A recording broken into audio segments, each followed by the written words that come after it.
Hey team, meet Skimpies, the organic cotton undie made like a liner. Skimpies are for all of us who love going commando but can't quite pull it off like we used to. You just pop Skimpies directly into your pants, press firmly, and it's like you're wearing underwear without the gnarly panty lines. No PFAs, no synthetics, no irritation. Just clean, breathable, organic cotton where you need it most. Created by Bette Bentley, inspired by her own journey as an absolute babe who wanted to live that commando life, but without the UTIs. Go to skimpies.com to get started. Every peach deserves its day, and Skimpies is here to help make it happen. Skimpies, we just want to be in your pants. Hey team, and welcome. I'm your host, Carrie, creator of Mother Life, your destination for all things real talk and parenting. This is the IRL group chat, where we talk about the wild balancing act of pursuing careers and passions while also doing our best to show up for our kids. Join me every week as I sit down with some badass parents in my closet and we talk about their careers, kids, and relationships and all of the weird shit that comes up when you're trying to balance the seemingly impossible.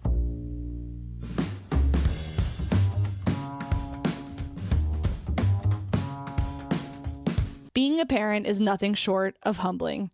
I was humbled after having my first kid, and no amount of school degrees could save me from trying to figure out how to get him to stop crying. I was humbled when he refused to eat macaroni and cheese. I was humbled seeing my older one's first legible drawing of me. All belly, 4 strands of hair, and a shockingly pronounced belly button. It was humbling. And in a way that you can't quite appreciate before it actually happens to you, because you assume that your life experience somehow prepares you for the next sequential thing in your life, right? Maybe you worked internships that prepared you for your job, that prepared you to leave your job and start your own thing. Maybe you had relationships that didn't work out, and you learned from them and brought those lessons with you into your next relationship. But nothing quite prepares you for parenthood. Even parenthood doesn't prepare you for parenthood. Parenting an infant doesn't prepare you for a toddler. Parenting your first child might not prepare you for what's to come should you choose to have more kids. The only thing that can really ease the constant, unrelenting wave of eating shit sandwich after shit sandwich is, of course, humor. Did you think I was going to say something like the tender moments that when they look at you or snuggle you or say something kind to you? I mean, those are incredible, but do they really sustain morale day to day? I'm not sure they're enough. For me, at least, personally. In recent years, we've seen funny people that we've grown up alongside become parents. And so too, their comedy has changed. They're in many ways finding us exactly where we need them. They understand how chaotic it is, how to talk our language, how unhinged and irrational so much of it is. And they can be funnier in describing the demise of our lives as we knew it on the weekend brunch circuit. And interestingly, professionally funny people embracing their parenthood and incorporating it into their work might be just as complex as it seems to be for the rest of us. Accepting that up until this point, their work, their comedy, has often been autobiographical, and in moments that can feel decidedly unfunny, sometimes we have the most to gain. Aisha Alfa is an actor and a comedian and has lived a shocking number of lives. While you may have missed her on the men's soccer circuit in Korea or planning all-out wedding ragers, you may recognize her from her role on Degrassi, the Beaverton, Sorry for Your Loss, and so many more. Talking to Aisha was a wonderful reminder that de facto we can love our kids and also laugh about how hard, chaotic, absurd it all is. And maybe that's required to make it out alive with your sanity intact. Enjoy. Oh my gosh, it's happening. Welcome to the closet. Thank you. I feel I'm as being a queer woman who's married to a man, I'm like, being in a closet? Ooh, what a weird feeling. You know, for anybody who comes into the closet and identifies anything and as rather other than heteronormative, they're like, it feels kind of nice to be in a closet by choice. Yeah. A very open, big, wonderful one. Yeah. It's so funny, too. I'm like, this isn't, whatever, a very aside, but I've never identified as straight, and I've never identified as anything else because I've never had to, put myself in a box because there's so many other things. I'm like, being a woman, being black, being an immigrant, that I've been, fighting for. But, you're like, so I've been too busy to deal with that I've been too busy. And it's it feels like I'm like, who cares? My parents never really cared about that stuff. They cared about a lot of other things, weirdly, but not that. So I never had to, come out as someone who is, just gender does not matter to me. But so it's funny to be like, oh, I'm in a closet. And I'm like, have I always been in a closet or have I always been out of a closet? Like, I'm just like, I don't know. You strike me as always out. And also, I feel like for our age bracket, that's kind of unusual, no? To be what? To like not have had the question, like to not know your relationship with the closet.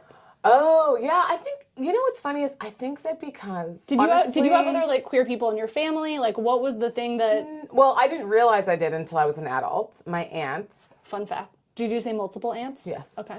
That were just best friends, I thought. Oh, your aunts, like aunts. Aunts. Got it. Okay.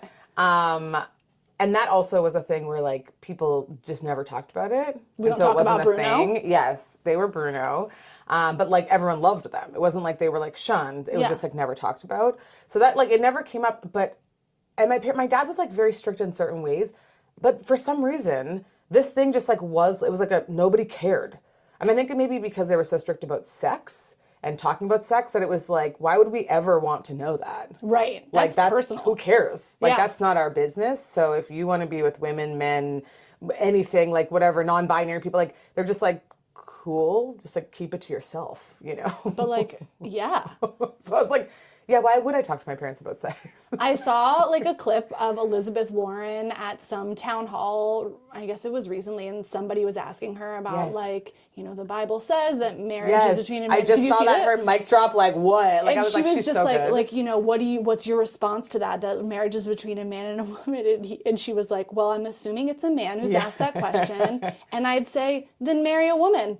If you can find one. I love her. She looks like everyone's sweet, like mom or aunt from like Minnesota. And then she drops like mic drops like that hard and like with a smile on her face and like loving energy where you think she's going to offer a casserole next. 100%. And you're like, this is exactly what we need. It's so great. I aspire. Yeah. I aspire because right now I don't think I can pull off the balance that well. It's either like I'm pretending you didn't say the thing that you said or I'm not kind about it. Yeah, I have a hard time sometimes not, like I clearly am like I have that energy where I'm like big energy. And so when I'm passionate about something, even if I'm not angry, I think people are like, are you yelling at me? Yeah, like I get too much. I say that to Crosby all the time. I'm like, are you upset right now? And he's like, no, I'm just trying to like explain my point of view. I'm like, okay, well your face isn't. Oh, your face looks mad. All the cues, all the, you know what you need to do? Watch Love on the Spectrum religiously because then it takes away all this thing of like, oh, your face doesn't necessarily always tell me what you're trying to explain or trying to communicate. Can we have a moment for that show though? I can't. Josh comes home sometimes and I'm bawling and he's like, are you watching Love on the Spectrum? I'm like, obviously. The most beautiful, pure show about love and humanity. There are certain shows, and I'm not, like, my login name to Hulu is trash, because, like, I know myself. And I mean, please, can we give it up for some trash, too? We all need that in our lives. And it says, welcome trash, because, like, that's what I'm doing there. Yes. That's what I'm doing there. But there are certain shows, Love on the Spectrum, Great British Bake Off. Mm-hmm. For me, it used to be Project Runway, but the most recent season has started to become really catty, which new producers, which I don't appreciate. Yeah. I used to feel that way about Bachelor in Paradise, also new producers, which have like made it a game in a way that I don't appreciate. Yeah. But sometimes you just want to sit and watch people like kind of be kind to each other. Yes. Love on the Spectrum, Down with Love. I haven't seen Down with Love. Down with Love is people with Down syndrome. I can't believe that hasn't been served to me. It is like it's gonna make me cry right now. It is the most beautiful show. Get it together. It is the most beautiful because I'm like, I want to say those things. I want to be that honest with like my anxieties and all the stuff that's like going on in my head, and having just being recently diagnosed with ADHD and having a fucking windstorm going on in my head at all times. I'm like, I want to be able to just say that stuff so that I can like move on with life. Yeah. But we're so taught to like hold it in, get it together, get it together, yeah. And it's the most beautiful, like, disarming series of shows. Could you imagine if you like sat down at a table, like at a dinner with a bunch of people, and you just looked at the person next to you and you go, I'm feeling a little anxious right now. Oh, could you imagine? And then everyone at the table would be like, me too. Oh my gosh, we're all the same. Yeah, I popped an Ativan right before I got here. That's really what we need in life is like, can all the leaders please be on the spectrum or have Down syndrome? Because that is like we're just getting to the core of humanity of like how people like really feel and what they really want, and that's what we all need. Okay, call to action. Yeah. You heard it here first. Yeah. Okay, so to get to this fully formed, ADHD, explosive, queer, never in the closet, we're going to start with little Aisha. We're going to get to today. Mm-hmm. There are a lot of stops along the way, and I have a lot of preconceived notions about stand-up comics that you have already dispelled in just what are they? you. Like that they're all jerks? And cuckoo. Okay, yeah. Well, maybe you're a little cuckoo, but like in a good way. In a good way. But I think part of that is because you came to stand-up comedy later in life. So I think that sort of precludes you from my preconceived notions. And I forget, do you have siblings? I have an older brother. Okay, so we're dealing with like a youngest sibling energy. Baby. Same. Baby girl. Okay, all right. So we're going to start in Canada because that's where you were born. I was born in Nigeria. Fuck, really? Yeah. I was born in know Nigeria. My dad's Nigerian, as you know, from having seen him on the big screen in our children's preschool. But I was born there, and then I moved to Canada when I was like 2. So that's why people are like, oh, you're Nigerian. I'm like, well, really, I'm Canadian because that's all I really remember. And also own that shit. I mean, I own it all, but it's funny to me because it's mostly Nigerians being like, you're not Nigerian. Yeah. I'm like, fair. I'm like, I get it. Like, there's lots of what's your, like, haggling skills? What's your I'm the best haggler. So? My family used to send me in to haggle for the family. So maybe we can say we're Nigerian. I think so. I think I just need to, like, I haven't been back in a very, very long time. So. Where were you born? In Nigeria? Zaria. Okay, right. Yeah. All right. This is all coming back to me.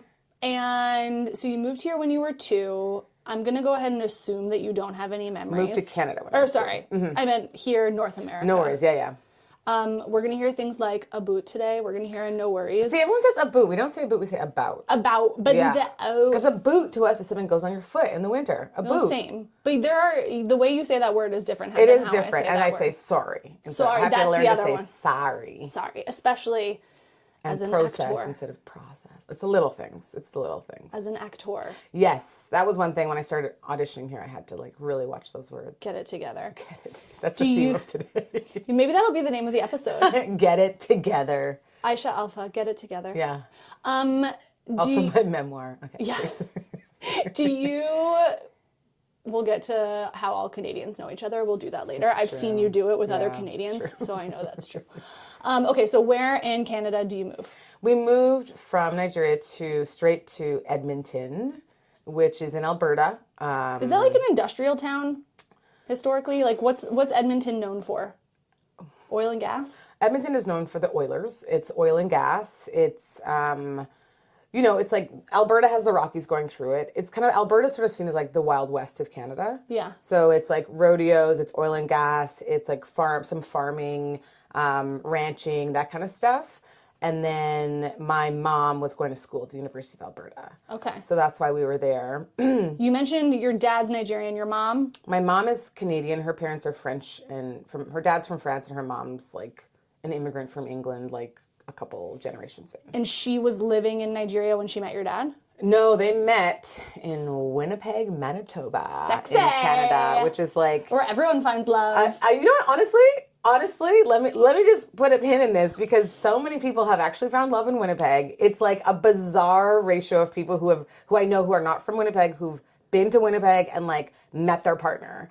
And I think Winnipeg has this special, it says friendly Manitoba on our license plates, and we are like, it's cold in the winter and it's hot in the summer and it's just like extreme. So everyone's like friendly, loving, people collaborate. It's like, it's a good time. So are we all not moving surprised. There? I'm not even kidding you. It is the jam. I'm like an ambassador for Winnipeg. Hire me, Winnipeg, as your ambassador. I'm surprised they haven't already. It's so amazing there. So they met there. I have a whole joke about it because they met with, my mom was practicing badminton by herself, which is obviously a cry for help.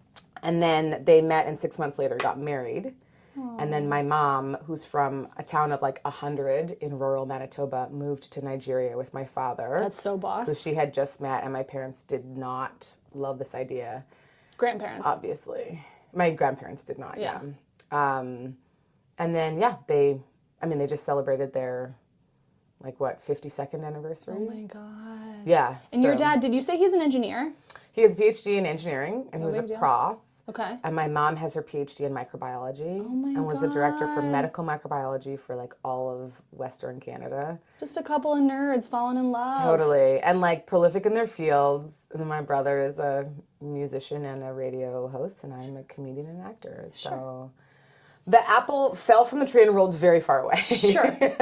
And was it any like coincidence that they chose where they chose to move? Like it was it because of your mom's schooling that they chose where they moved, or Yeah, I think that's the only reason. A lot of the moving early in the days was because of school. Yeah. So, or like they went to Nigeria because my dad got a job, and then my mom did her PhD in Edmonton, so they moved there for that.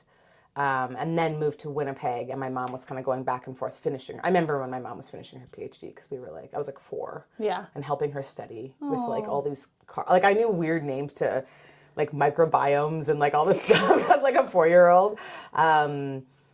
Yeah, so they moved to Winnipeg, and then that's really where I'm from. That's where I grew up. You clearly ambassador of. Big time. Like I'm 204 till I die. Big time.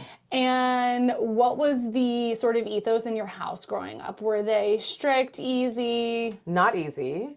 Strict. My dad was very weirdly strict, and I think part of it was he experienced like a lot of racism, especially being in a multiracial family, especially with both sides of parents not being happy they were getting married. It was a really tough time, like just in the world, I think, to be a multiracial, family.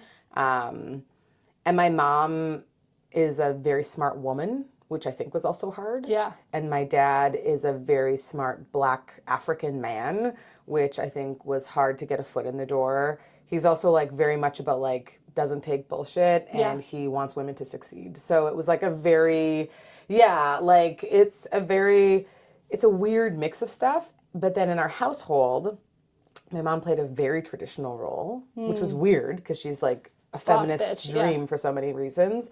And my father was a very traditional, like, head of the household. What he says goes. It was almost like some like walking on eggshells, like very mercurial, hard to know what was right and what was wrong, and very strict. Yeah. Like I wasn't allowed to say the word sexy in our house because that would lead, obviously, to having lots of sex. Did you feel like you really wanted to say the word sexy a lot? I mean, I remember trying those boundaries and being like, saying something. And then that was in the day where spanking was okay. And we got spanked a lot, But there was no, like I was talking to for this ADHD diagnosis, talking to my psychiatrist. And she's like, do you think you've always had this? And she's like, what would happen if you were like wanted to stand up and act out? I was like, act out? What? Oh no, that's not a thing that was allowed. So like, there's no way that I could have known if I had this, because it was just like you stayed in line, you didn't question, I was like a on a roll student from day one. Yeah. But yeah, it was just it wasn't like a warm, cozy home all the time. There were like lots of great memories of good, fun things. And I think as my parents got further into their careers, their life got significantly harder and more stressful. And that was when I was going from like being a kid to like a preteen to then to a teen. And it's already, crazy hormones, I hate my parents type thing. And that was like a storm when all that stuff kind of came at the same time. And then things shifted from there. And for them as well, like, I feel like that is kind of a trap of I think this happens to people if you are like very left on the political spectrum, whatever that means to you, and then you have kids and your only example is how you were raised. Yeah. It's like, even if it's ideologically not aligned, you're like, that's the blueprint. That's how you do it. Yes. And it kind of becomes this like default mode. Yeah. Where like, even if it isn't actually aligned with your values, you're just like, I don't know another way to do this. And even if you're doing it differently, it's so similar. Yeah. To you, it feels very different. But Yes. from the outside eye, it's like, no, you're being a trad wife. Yeah. Like my mom is the only person who's ever gone to university from her entire family. And she's still getting dinner on the table every night. Yes. And would still like always be deferring to my father, even for medical stuff, like even for science. Which and is cuckoo. Like, it's crazy because she has her PhD in that. And I remember like, it was just like a very weird dynamic. Like my dad, like, he had never had sisters. He had grown up with all brothers. He went to all boys school. So he really didn't know how to deal with like a young girl. And he was very worried. Like most parents, he was like terrified I was going to be like pregnant. Yeah. So like that was the focus of like, keep her away from people. Don't let her go out. Don't let her talk to boys. Like all of this stuff. I feel like there was so much fear instilled about getting pregnant. Yeah. As youth. I don't know what your relationship to sex was when you were younger, but I was fucking terrified. I remember, and people have heard me tell this story before, sex ed in high school in Florida was like, if you see sperm on the floor, don't touch it. Sperm stays alive for 7 days and could still impregnate you. I just like to back up. I love that they're like, if you just see some sperm on the floor. I'm like, wait a minute, where are we? Why is there sperm on the floor? Don't grab a turkey baster and inject yourself. Like, I don't understand, but I remember distinctly that being part of the discussion. Yeah. And, like, taking us to volunteer with, like, sort of teen pregnant moms at, like, a communal house, which at the time, I think, for all of us, we felt like it was a public service thing, but I think it was also like, don't fucking get pregnant. Yeah, have a look. Be scared straight kind of thing. Yeah. It's just like the preoccupation with getting pregnant. I mean, I guess statistically it was a lot higher then than it is now, but like still seems like a crazy amount of time. It just seems crazy that you wouldn't talk about sex so people know what it is and know like, okay, you can prevent being pregnant. Here's how you stand up for what you want or you don't want. Like my parents refused to even talk to me about my period. Yeah. So when my period came, I felt so much like deep shame. And I didn't tell anybody for multiple days because I was like, something's wrong. This is this bad thing that's happened. At the time, I remember that was when they used to drop off samples on your front door. They would put it around your door in a little bag, and there'd be like pads or tampons or something. And you're just like scrambling to get to the door first. My mom she took all those when they came and would put them in a certain drawer. And so I went to that drawer and I didn't know how to use a tampon. No. Like, I'm like, it was terrifying. And still, no one ever talked to me about it. Yeah. And then one day I was talking to my mom when I was like 18 after I'd had sex. I had sex, but of course I'd never told anybody. And I was talking about something and she was, doing her microbiology thing of like talking about different things it could be and things I have to watch out for. And if you get this, and here's some medical books, whatever. And then all of a sudden it turned into this like, in her mind, like, maybe you have an STD. Oh. And then all of a sudden she's like, or it could be an STD, but like you wouldn't have that because you're not having sex, or maybe you're having sex. Oh my gosh, you're having sex. Okay. And then literally a stream of consciousness that was like this urgent, crazy person, manic, like 10-minute monologue that ended in her being like, so we better go to the clinic right now and get you birth control. Oh my God, let's go right now. Let's go. And like we left to go to and then I got birth control and that was it. No talk of like how to use it. Yeah. No talk about relationships, safety, like just this weird, bizarre, like brain barf of like worry and craziness of like, we've never talked to you about anything. At least start taking this and then don't talk to us about it again. Yeah. It was so bizarre. I'm like, I can't wait. I'm talking to my kids. I'm like, they know when I get my period. They know that it means like you can get pregnant. Like they know all this stuff already and they're 4 and 6. It's so impressive. I mean, my son knows that like if I'm on my period, he should ask me if I need anything. That's as far as we've gotten. Did you see the video of the woman showing her son blood in underwear? No. It was so beautiful. It's like she walked him up to the washing machine and was like, this is what happens for women. It's not shameful. So if you see a girl who has blood on her pants, like you help her. You help her cover it. You let her know like this is part of life. And it's like there's nothing to be there. You don't make fun of this. This is nothing to be embarrassed about. And I was like, I love that. Like more of that should happen for boys specifically too, in addition to girls. Yeah. I love that. Yeah. I remember on the tampon point when I was like, I must have been like 15 or 16. I still didn't know how to use a tampon. And a friend of mine from high school, Hallie Lee. Shout out Hallie. Hallie I was a rower and she was the cox in my boat. So like this tiny little pretty bossy thing, just shouting at all of us like grunts in the boat to do stuff. And we're about to go out. It was a regatta. We're about to go out for a race. And I'm like, I can't put this in. You wear these like unisuit things. I'm like, I can't put a pad in here. What am I going to do? And she's like, get in the stall now. And she was just like, take it out, do the thing, let me in there, let me see. Oh, and I was just love like, that. I needed somebody to just be in a hurry and boss me the fuck around. Yes. You know? And I mean, that's the thing is like, nobody shows you how to put a tampon in. And if you look at the images on the side of the box of how to put a tampon in, I'm like, it's not helpful. What part of me is this? Yes. Like the cross section of a woman's uterus going into a vagina and vulva. I'm like, that's not helpful. Show me the hole. Show me the vulva. Show me the labia. Like what I have to do. Yeah. Have an instructional video, please. On like, it's just wild to me that that's what you get it. You know anatomy, right? Like, get it in there. There's a hole. My daughter and my son both believe tampons go in the butt. I've tried to I've tried to dispel this like multiple times, but they're just like, it goes in your butt. You have your period. In fairness, butts are the funnier. holes are very close. Butts are funnier. And butts are funnier. When I gave birth to my youngest, unbeknownst to us, she had turned and I had a back birth. And I was like, I said to my doctor midway, I was like, I know that this is not possible, but I think she's coming out my butt. Like, I was like, I don't know what to tell you. And she was like dying laughing. She's like, what are you talking about? And then afterwards she's like, oh my gosh. She's like, yeah, that totally makes sense. Like, you can break your back, like, doing back birth. And I didn't have any pain meds. So she's like, I can't believe you, like, did that without that. She's like, anyway, I was like, remember when I was telling you it hurt so much and I thought my back was going to break and I thought she was coming out my butt? Like, just so funny. You should have maybe listened to me. Yeah. And also, did you choose on purpose to have an unmedicated birth? Everyone, it's like so funny because everyone's like, oh my God, you're such a hero. And I was like, I'm very terrified about the idea of anything going in my spine. So the idea of an epidural, I was like, I'm not opposed to it. It would just be a last resort for me.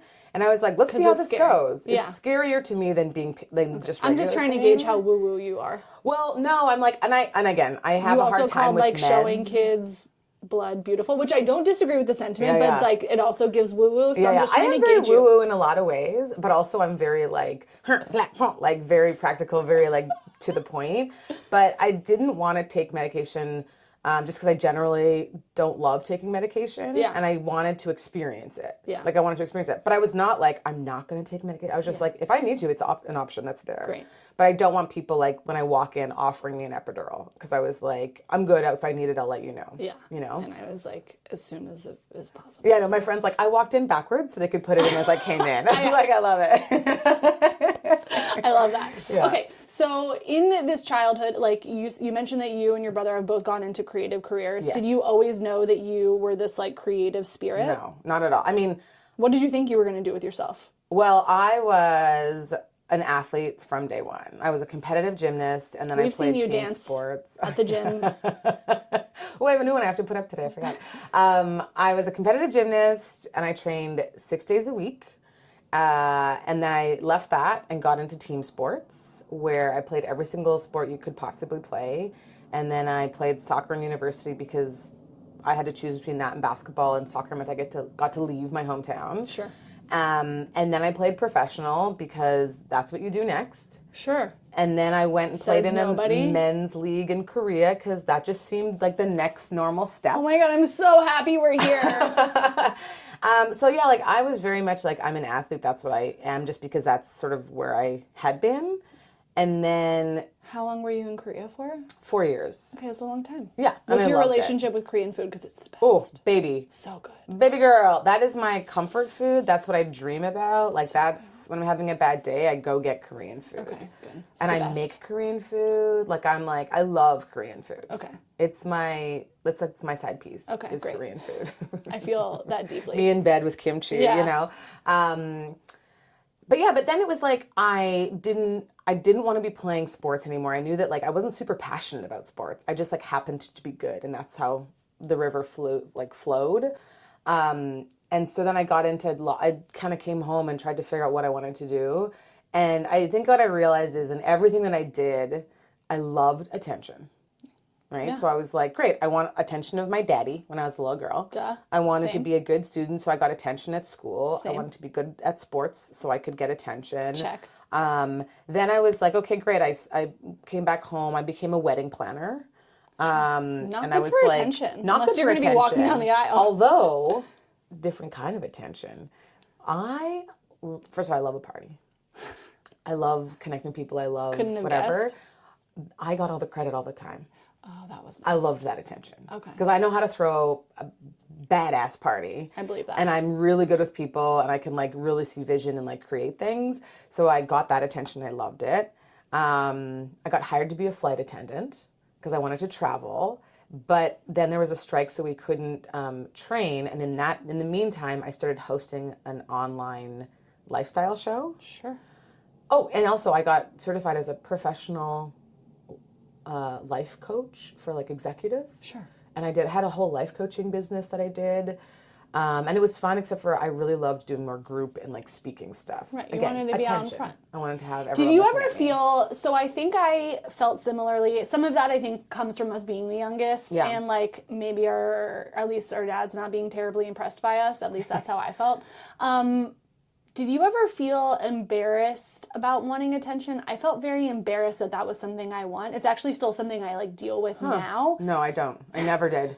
I never did, ever. Which is probably why you like, it has taken me a long time to be like, I want to be in front of the camera. Yeah. I want to do these things. I want to have my own voice. And for a long time, I just told myself, like, you're a producer. You produce. You make things for other people. You put other people in front. Oh, no. Welcome to this side, baby girl. Like, honestly, sorry, I say baby girl not in a condescending way. I say it all the time because I'm like, I love being like, let me hold you. I love you. Who says that condescending? I don't know. I'm like, sometimes, you know, people are like, oh, bless their heart. And I'm like, that feels good to me. I'm like, I don't know. Yeah, bless my heart. Yeah. I'm like, but no, I've always been like, I think attention is good. And getting attention in my family, I think, was a good thing. So, like, I've always been, that's, like, been a reward for me. Got it. And I'm the kind of, like, I'm an actor now, and a lot of actors, like, I hate watching myself on camera. A lot of comedians, like, I don't want to watch things back. And I'm like, show it to me again. Yeah. Show me doing well again. Yes. Yes. Like, I'm like, I love it. And I think, I know that one of the ways that my spirit is communicated best is through video. Like, seeing me in a video versus me writing or just my audio, they're fine. But, like, seeing me do it is how you're really going to get the fullness of me. You know what's so funny as well is sometimes when you meet people, like before I had any idea what you did or whatever, just like literally seeing you drop your kids off at school, I was like, she's an actress. I just knew it. It's like, it's an energy thing. It's like a readability thing. Yeah. It's like an open face to the world sort of thing where I was just like, she has to be an actress. I think a lot of creatives are like that, where you're like, you're very open. Actor. What? Sorry. We don't say actress anymore. Oh, right? I don't really care. I always say actor because I'm like, it's all the same, Actor. but I don't. We don't say the other one. Like, If we don't say people stewardess. say actress, it's fine. I don't really care. I'm like, this is like, it's like when someone gets like misgendered, and if we make a big deal, then it feels like, oh, now we're like putting a pin in it. But if you just move forward and you're like, oh, sorry about that, and move on, then it's like, it's no big deal. And I feel like a lot of times, even with like being Black, people will say things like, oh my God, was that offensive? And I'm like, no, it's fine. Like, let's just move on. It doesn't really... Keep it moving. You know, I'm like, let me finish what I'm saying. Like, I'm like, so it doesn't matter. Can we get back to me now? Yeah. I'm actually trying to like really land something here. Unless someone's being like malicious, I just don't, it just doesn't bother me and I don't care. But anyway, yeah, if you call me an actress, it's fine. I don't really You're an don't actor. care. I'm an actor. But the way you're saying it makes it feel so serious. I know. Actor. I'm imagining that we're like inside the actor's studio. I should have a turtleneck on. Aisha, yeah. I do love a turtleneck. Okay, so when does acting become like the thing for you? Very, like, I mean, in the scope of my life, very recently. I started my first acting class in 2010. Okay. And was kind of like, I don't know, like, I'm in Winnipeg, Manitoba. There's some B movies filming here, but this isn't where most people go to launch a career. And it wasn't even like I was like, oh, I want to be an actor. I was just like, this will be something fun to do. And through that, I got to try doing stand-up as well. And I was like, I don't want to be a stand-up, but like, this would be a fun, random thing to do. And now here I am, an actor, a stand-up comedian. I had been hosting a show. I'm a host, and now I write because I'm like, oh, my voice is important too. Like, here we go. But like, becoming an actor, I think happened probably like 2012, 13 was when I was like probably cast in my first real thing. Which was what? My first real thing, I think, was a holiday movie that was filming in Winnipeg. And I can't remember which one was first, but there was one called Lucky Heart, which was one of the very first movies that I was in. And Elizabeth, what's her name, who used to be on Saved by the Bell and who was on Striptease. Oh my God.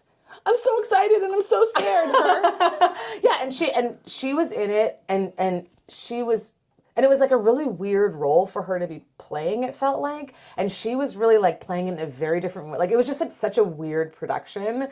And I remember I auditioned, and I completely flubbed the audition, where I was like supposed to be a reporter looking to the camera saying my lines, and then like my brain just went blank halfway through, and I was like, can I start again? They're like, sure. And then I did it again in literally the same place. I was like, oh God, sorry. And like, it was so devastating. Sure. And then I got a call, and they're like, actually, they want to give you a different role. And that role was when I had to like go and talk to Elizabeth, I can't remember her last name at the moment, and she said something weird, and I had to be like, oh. And I was like, you never know. You never know what's going to get you cast. But like stuff like that, where it was like there weren't a lot of Black female actors of my age at that time in Winnipeg. So like one of the other first ones was like, they want to hire you for like Detroit nurse. I was like, do you mean black nurse? And they're like, Detroit nurse, you know? So a lot of like little bit parts in like holiday movies and stuff were how I got started. And then I moved to Toronto and got cast in more roles and bigger roles and recurring roles. And then I moved here. Were you in Degrassi? Yeah, I was on Degrassi for multiple seasons. Yeah, that's kind of a big one. Ms. Grell. That feels like kind of a big one, no? It's so funny because it's like everyone, I mean, Degrassi is legendary. I watched the original version in the 80s when I was a kid. But because I was a teacher, and I was a teacher for like many, many episodes and many seasons, people are like, oh my gosh, like I want to go watch it. And I'm like, none of the stories are about me. You know, I'm there to facilitate, like it's about the kids, the students. And so I think people are like, oh, did you meet Drake? Did you know this person? Do you know that person? I'm like, I was the teacher. Like I was like, nobody cared. You know what I mean? It was great. It was like a really fun thing. And I actually pitched to them that they should do an April Fool's episode where it's just all teachers and it's just them in the staff lounge and you get to see what they're really like because you never like have a role focusing on a teacher. But what a franchise to be a part of. And that was like an amazing franchise to be a part of. Like, also, Baby Drake. I mean, Baby Drake in a wheelchair. Yeah. Lest we forget. Lest we forget. I think that's kind of where his rapping career started because his character apparently started rapping because they found that Aubrey was less interested in showing up to act. And then they're like, what are you interested in? And he said he wants to rap. So they wrote that into the scripts. And then he became more interested in like showing up and performing. Also, every little Jewish boy wants to be a rapper and a basketball player. There you go. Two things that we're not honestly destined to do. Yeah, but when you do it. Yeah. Yeah. I mean, when you're Drake and you do it, then it works out. Yeah, it's worked out for Drake. He's had some real bumps along that road. Yeah. You know, but yeah. Wow. Okay. So at what point, how long were you in Toronto for? Not that long, actually. I was there from 2012 until about 2000. I came here. I had my green card 2017. So I was only there for about like 5 years, I'd say. And then you moved to LA for that, Yes, but I was going back and forth when I first got there from Winnipeg to Toronto, and then at the end of my 5 years, I was going back and forth from Toronto to here. So I was kind of like never fully there. So bougie. Yeah, no big deal. Staying in my friend Coco's bed with her because when I would go, we just had cozy. sleepovers. It was great. But yeah, so I wasn't in Toronto for that long, but it really did take my career from like one like level to like fully a new level. And in terms of, in the backdrop of all of this in your personal life, are you dating? Do you have an idea of like what you want for your future? I was dating, had a really bad breakup that like sort of had, you know, tendrils in me for a very long time. But I never really thought I wanted to like get married. I was like kind of, I don't get marriage. I don't want to spend all of my time with anybody. I'm probably going to change way more. Like, you know, I had so many careers and so many different versions of myself. I'm like, how would I know who I'm going to love for the rest of my life? That seems stupid.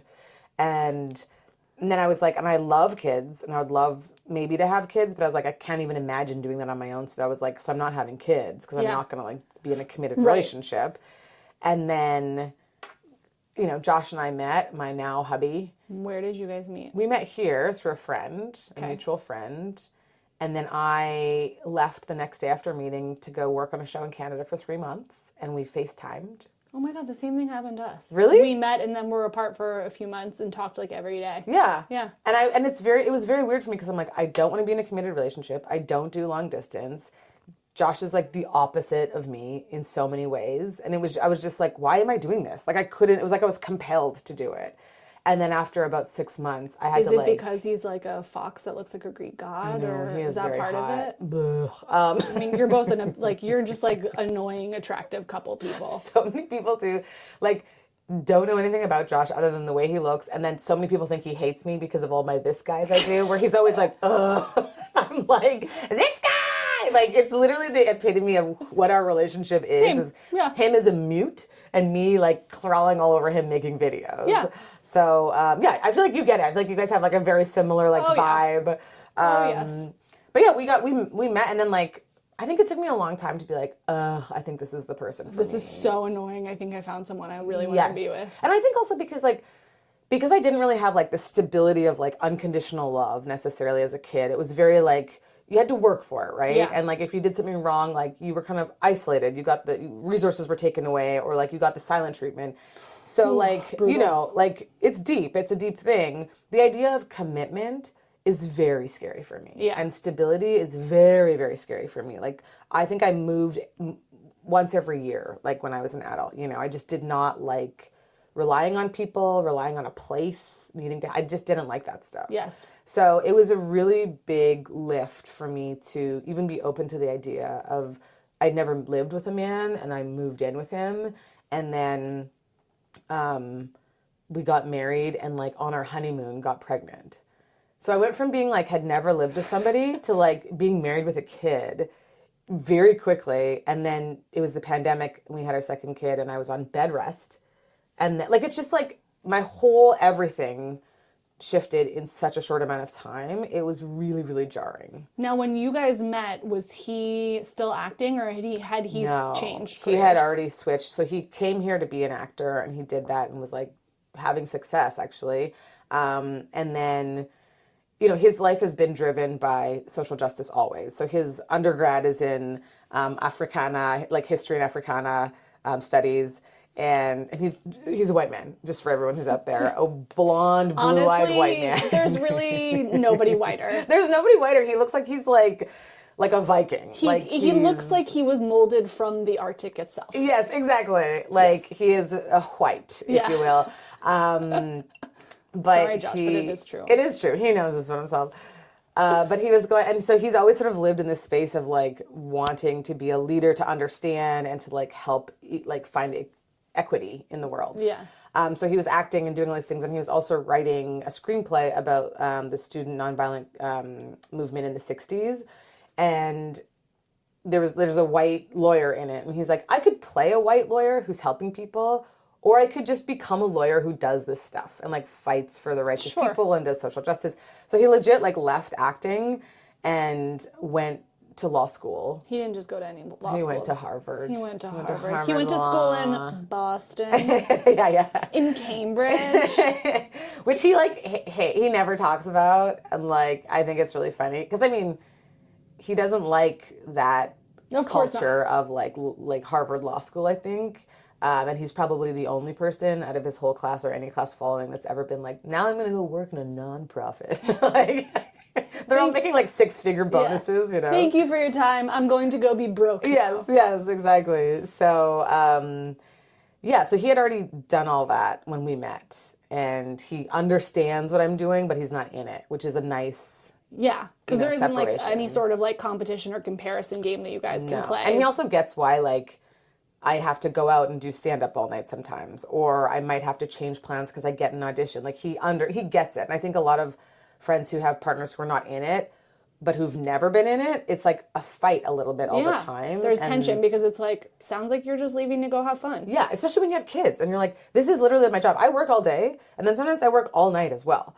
And then I wake up at 6 a.m. every single day because that's when the kids wake up. And so like, no matter what, I'm just like, your mom, you're working, and then you have a night job. It's like crazy. Never ending. I mean, I will say, I'm very privileged.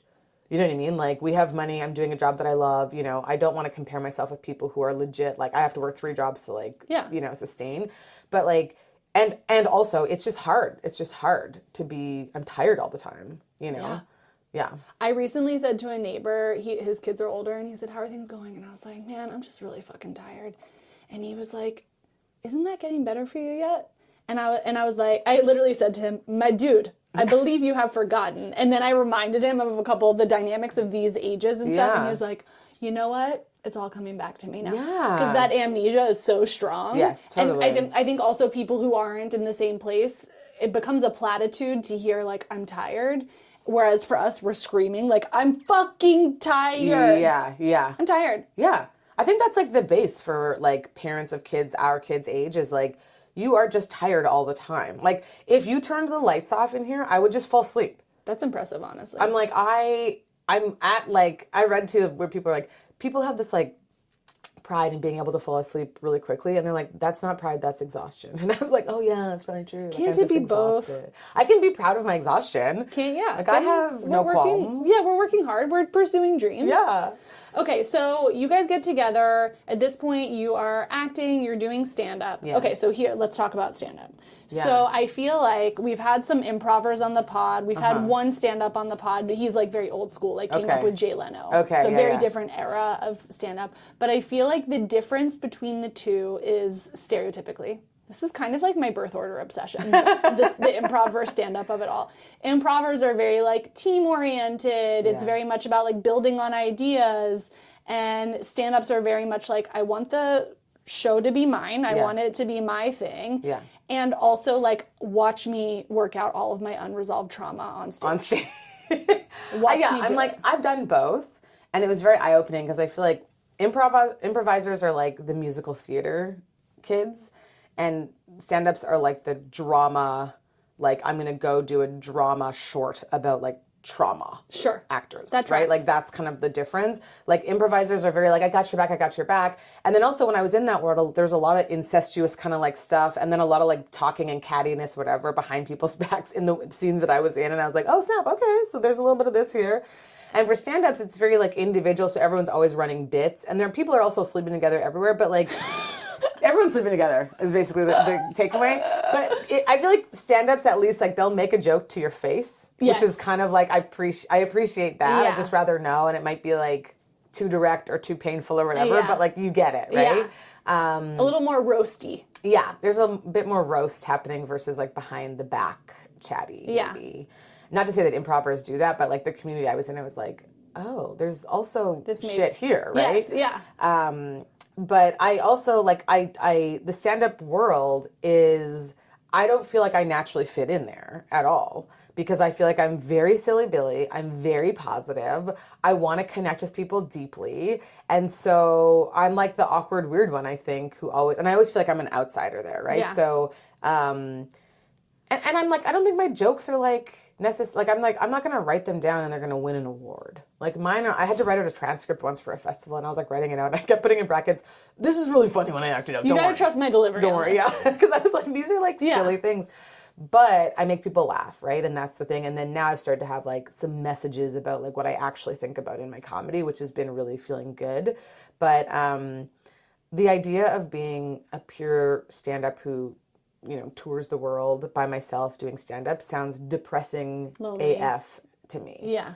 And I think because I came into it doing all these things at the same time, there's not one that's like, oh, I would want to do this only, or I would want to do this only. Like that kind of like that, it has to be that group of things to make me want to be in this industry. That sounds kind of ideal. It is. And Too much of anything could be a bad thing? Yeah, and like it's not like I always wanted to be a stand-up comedian. It's not like I always wanted to be an actor. Like none of these things were I didn't even know you could do that as a profession when I was a kid, you know? So like I remember going to university and picking electives and seeing drama. And I was like, what do you mean drama? Yeah. Like you just go and do like skits? See, that's a Nigerian facial expression. Yeah. The very absolute disdain that you could be saying like, I love you. You know, you're like, you just never know. Yeah. But like, I remember just being like, this is wild. Because no one had ever introduced this idea that you could be a creative or an artist as a living, as a job.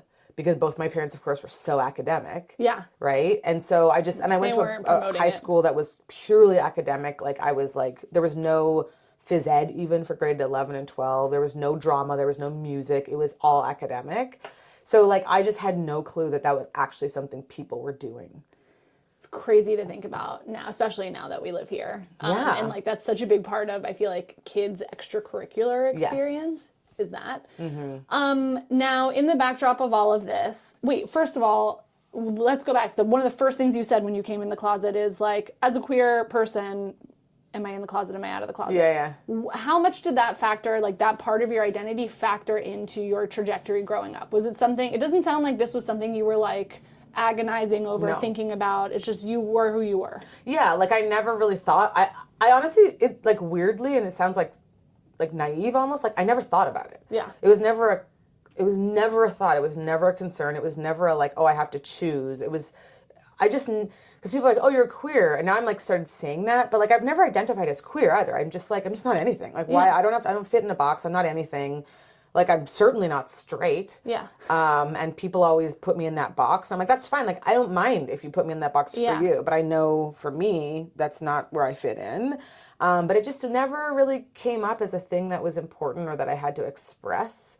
And like I've been with men and women, and it's not like a certain type or a certain thing. It's just like an energy like who thing. you like. Yeah, I like who I like. Like I always joke, I'm like, I could fall in love with this mug. I don't know, man. Like I'm like, everything's on the table. That's you the know? woo. Everything's literally on the table. Yeah. Also very woo. That's like very woo woo. Yeah. I feel. Yeah. I love that. I love that about you, is just like this like massive openness to whatever's going to come, but also maybe one of the many things that makes Josh a good partner for you, in the sense that like, if he sounds like he's a very also open-minded guy who's up for whatever. Yeah. Now, how does that sounds like you have a lot of conversations even with your kids now about all sorts of complexity in life. Has that entered the conversation yet about sort of gender identity?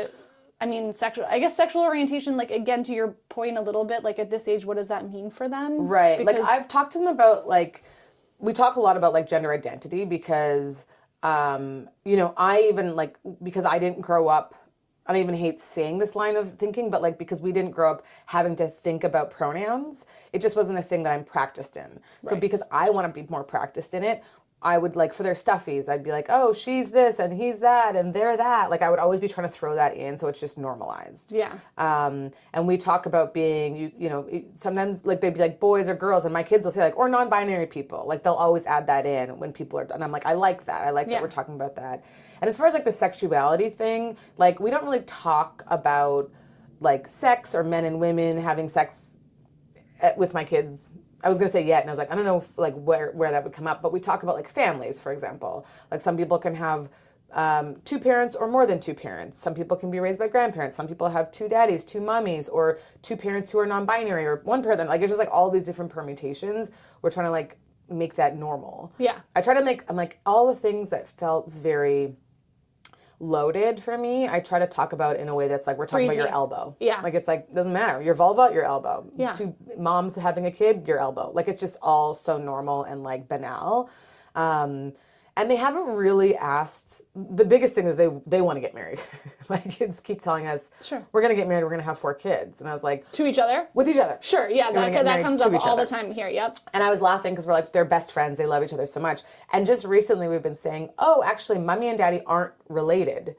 And in fact, most places you can't get married if you are related. But, like, you can have lots of love for each other, but then you also can't have babies together if you're related. So that has come up. And I think that's, like, the sort of biggest dive we've talked about, like, sex with them, is that we can't make babies together. Yeah. But that we can talk about that and pretend and have fun, like talking about if they had babies together, who would get which baby, which is something they love to talk about. But, like, it's just one of those things where it's like, if it comes up, I'm like, we'll definitely talk about it in, like, a very open way. And also, I don't want to, like tokenize it and be like, well, we've got to talk about non-binary kids. There's some non-binary kids in your school. Like, that also just feels wrong to me, too. Yeah. So I'm like, when it comes up, we'll talk about it, and we'll try to include that in our language and spread our language more and more and more as we get older.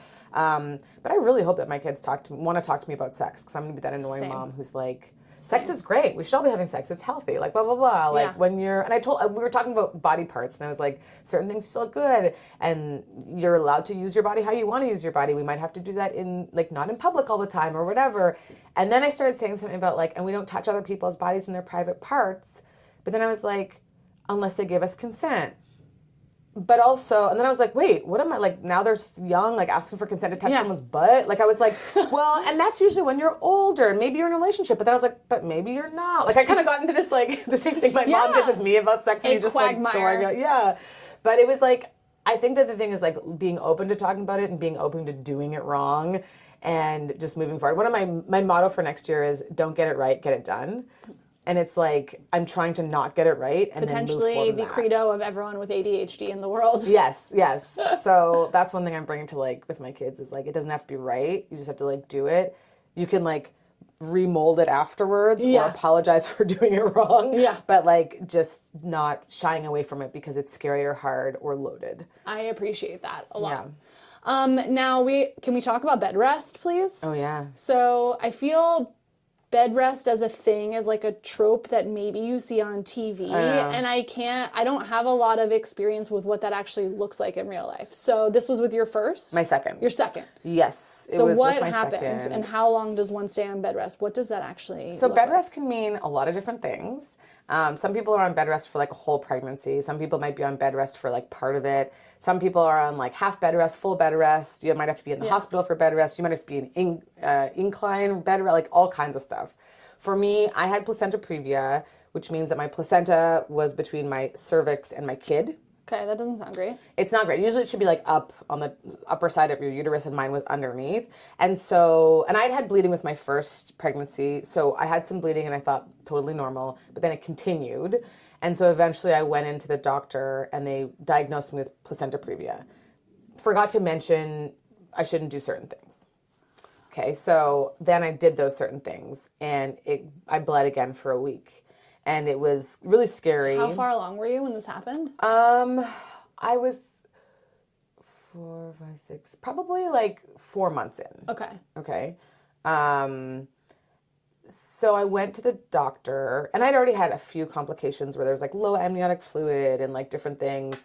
But when I went back in, they're like, "Oh my gosh, no! You should have been like resting. You should have been not lifting things. You should have been." And meanwhile, I'm like, I have a toddler, so I'm lifting my kid up. We're going to the park. They're like, "You should not have been having sex." We're having like all this stuff that like they just sort of, I think maybe they thought I knew, but they just forgot to tell me. So I ended up having to go to a specialist, and he was like, "Look, you need to be on bed rest." And I was like, "What do you mean?" And he was like, you need to be laying in a bed and not getting out of the bed." And I remember just being like, that doesn't sound right. That can't be the thing. Like, I literally like came from the park this morning. I was lifting my kid onto the slide. Yeah. And he's like, "Yes, but because you have placenta previa, if you hemorrhage, right? If you put too much pressure, you'll hemorrhage, and it risks not only like your life, like I could die because of it. It's like if that happens again, because you've already bled twice, you have to go to the hospital and they will deliver your baby no matter what the gestation time is." So that's put the fear of God into you. Yes, because I was like, this baby won't survive right now. And they're like, they have to, because if you're hemorrhaging, they have to get it out. So so it was devastating. It was very, especially because with my first pregnancy, I ran until I was 9 months pregnant. Like I went on runs every 4 or 5 times a week. So for this to be this thing where I had to then not get out of bed. For the duration of the pregnancy? They're like, yeah, until you give birth and you'll have to go in for a C-section. And I remember just being like, what? And maybe it was like 5 months in. I can't even remember exactly. But I was on bed rest for 3.5 months.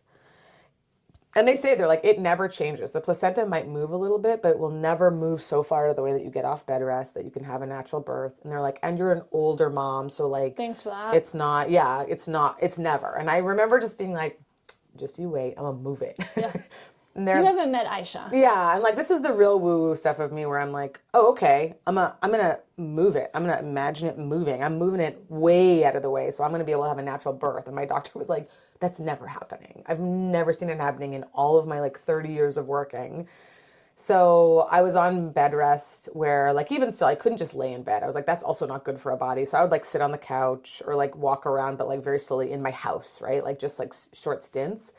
But it was devastating. I lost a lot of I was depressed. I lost a lot of mobility. I lost a lot of muscle. I lost a bunch of jobs. It was just everything felt like a loss. And I felt like I couldn't mom my kid that I already had. I thought that was the most devastating part, was really being like, oh, honey, remember, mommy can't get out of bed. Mommy can't pick you up. Pushing your kid away. Horrible. When they want to snuggle and it was the worst feeling. Which also motivated me to mentally move that placenta. And I kept going back into the doctor, and he's like, well, it's kind of shifted a little bit, but not even close. I moved that bitch. I moved that placenta out the way. I got off bed rest for the last couple of months of my pregnancy, and I had a natural birth. Wow. Yes, because I was like, that. It's devastating. I know some women who had to go in hospital and be elevated, feet elevated in a hospital for months and months and months. Oh my God. So I was very lucky. How did you and Josh navigate that time? Because was he going into an office? He was going into the office. When we first found out, his mom took a leave from work. and the next day was at our house. Wow. So she was looking after Sule. And then she had to go back. And then his dad always jokes he was there for 9 months of my pregnancy. I'm like, I wasn't on bed rest for 9 months. But he came and he helped out for another 2 months. And then we got a nanny to look after our older kid.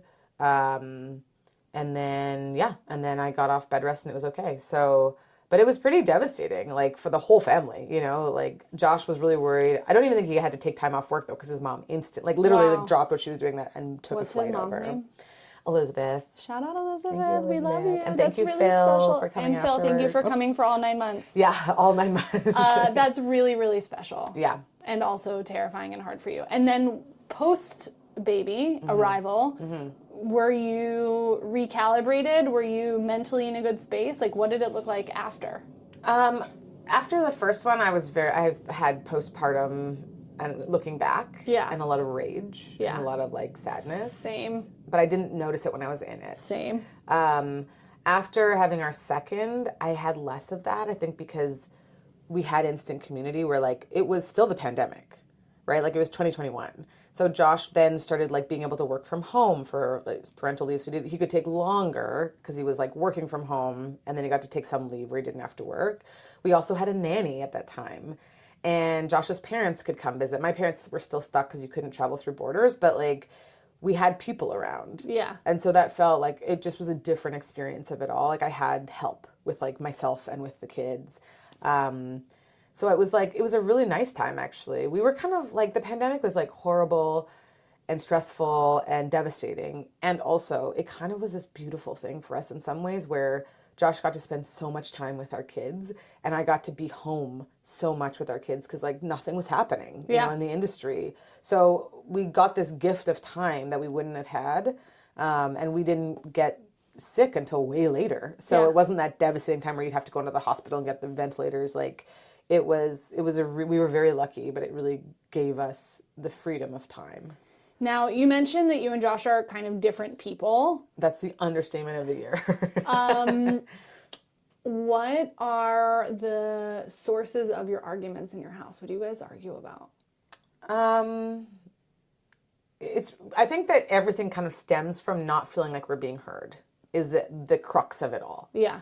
But also like, we're just, you know, his father has OCD. So Josh has a lot of OCD tendencies. Yeah. When we first started dating and I went and looked in his fridge, I like took a picture and sent it to my girlfriend like, I think I'm dating a serial killer. What did it look like in there? 4 milks in a row, 4 yogurts in a row, 4 egg whites in a row. It was like so creepy. And I'm like, obviously this person shops at Costco. He lives alone. Like there's just something about this felt like. But he's very organized, structured. He likes routine. He wakes up at the same time every day. He would eat the same thing every day if he could.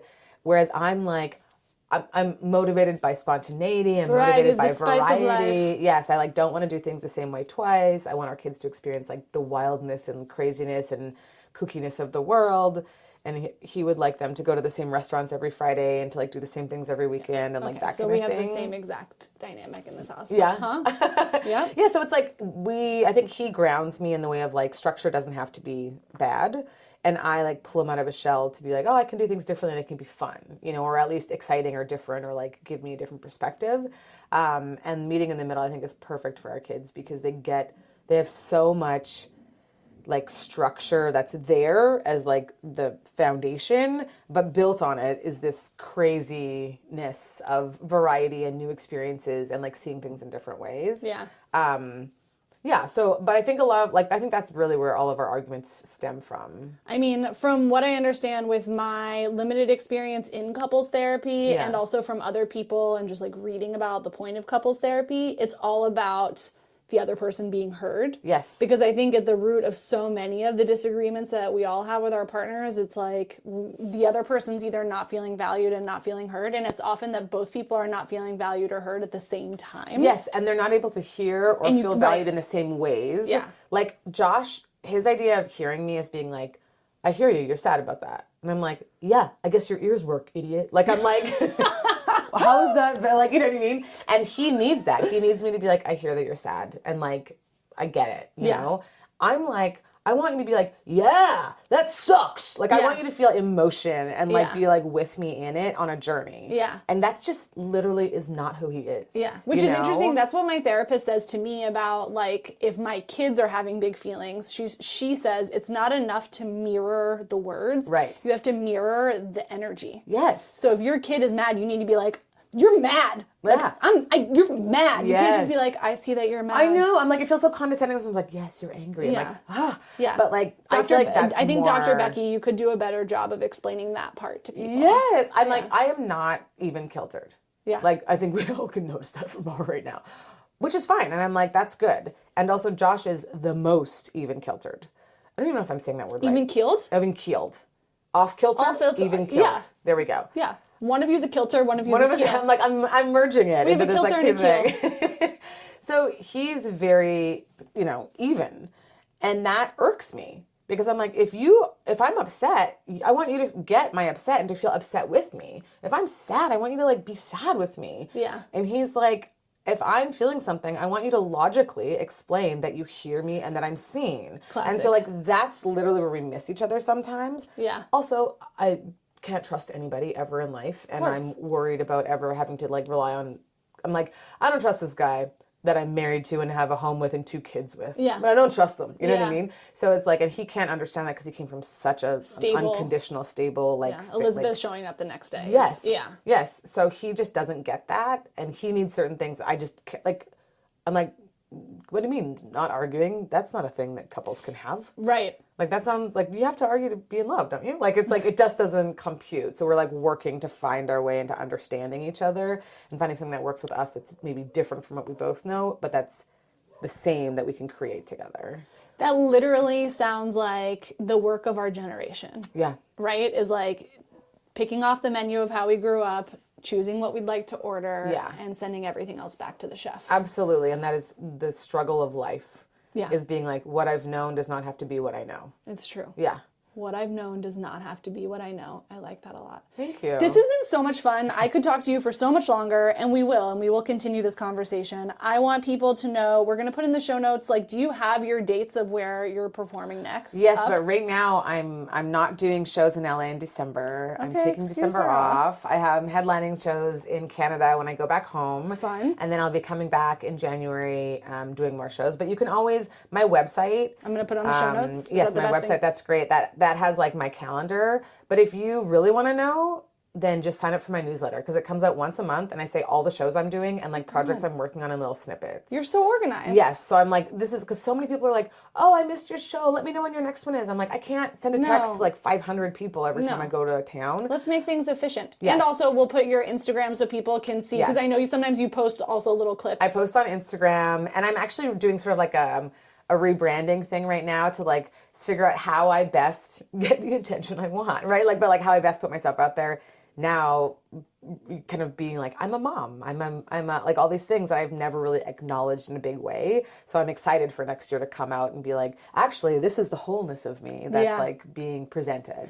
I remember a male comedian once said to Ali Wong, like, being pregnant, like, this is sort of your shtick, right? And she's like, no, I'm a comedian who happens to be fucking pregnant. Yes, exactly. And exactly. you are a comedian who happens to be a mom. And while you didn't know for sure that this would be part of your story, Yeah. it's not just a side part of your story. It's a big part of your story. No, I've kind of reluctantly been like, oh, I'm a mom.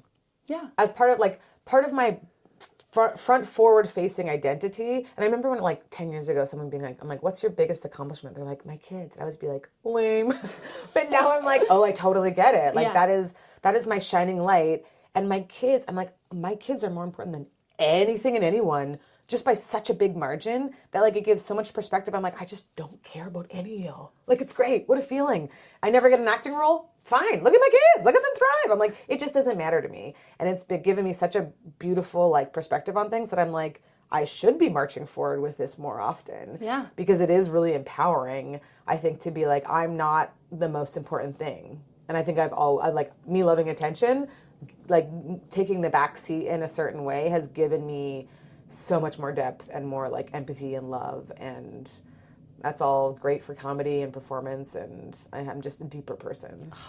I love that. That's literally the perfect place to stop. Thank you so much, thank Aisha. This has you. been I knew this would be good, but I didn't know if it was going to be great, and it was. It was like this is a highlight of my day, and it's like not even noon. So yeah, I love it. Yeah, I would I love that I gave a high 10 on a 5. Yeah. I like that though. I'm generous with my high fives. Team, I need your help. If you love it here, please like and leave a review on your favorite podcast platform.